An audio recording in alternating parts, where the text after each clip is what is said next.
И здравейте хора, това е нашия нов акаунт, това е първото ни видео в Shadow Trails BG, къде ще влизаме в изоставена чалготека в Бургас. Буквално. Айде!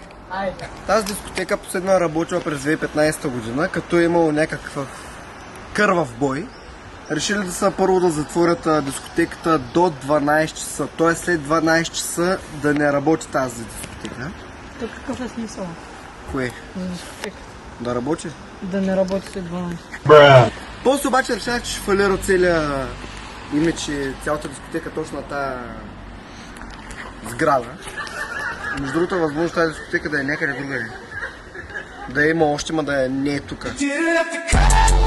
Да. Но никой не знае за това, но може вече да я няма, защото това са били преди повече от 10 години.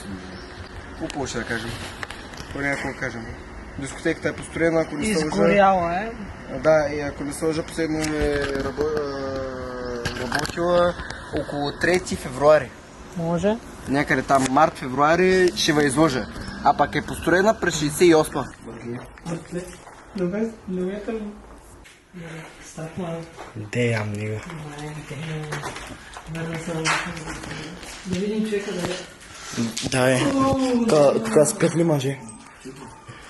Значи, хора, сега минаваме на някъде. Звучиш като човек все едно иска да напълни гащичките. Да бе, навътре. От кога така разбито? От винаги. Вчера бяхме тук, не беше така, бе. Напротив. Лафора, да, лафора, турбичка. Брат, това е много страшно там. Ти си прав. Там вие сте, да, добре. Аз насрах.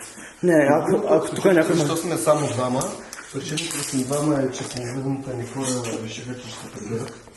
Трима се нарича. Видеографа какво е? NPC. Маняк. Вай, what the fuck?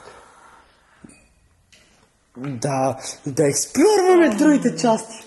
Да, Христо Миля. Я и той насра. Дай, Че ще нещо. Че нас. Вай, това е напълнено ния видеа на Слави да Кошарс. Стой, ния видеа на да Кошарс. Да, но някакво. Стой. Видях нещо се мърда. Да, Котио. Мяу и Мишка.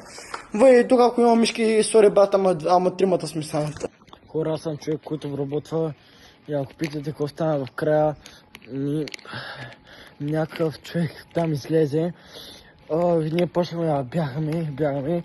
Искахме да направим край, само дето нямахме възможността и това е проблемът. Това е едитър, който в момента говори.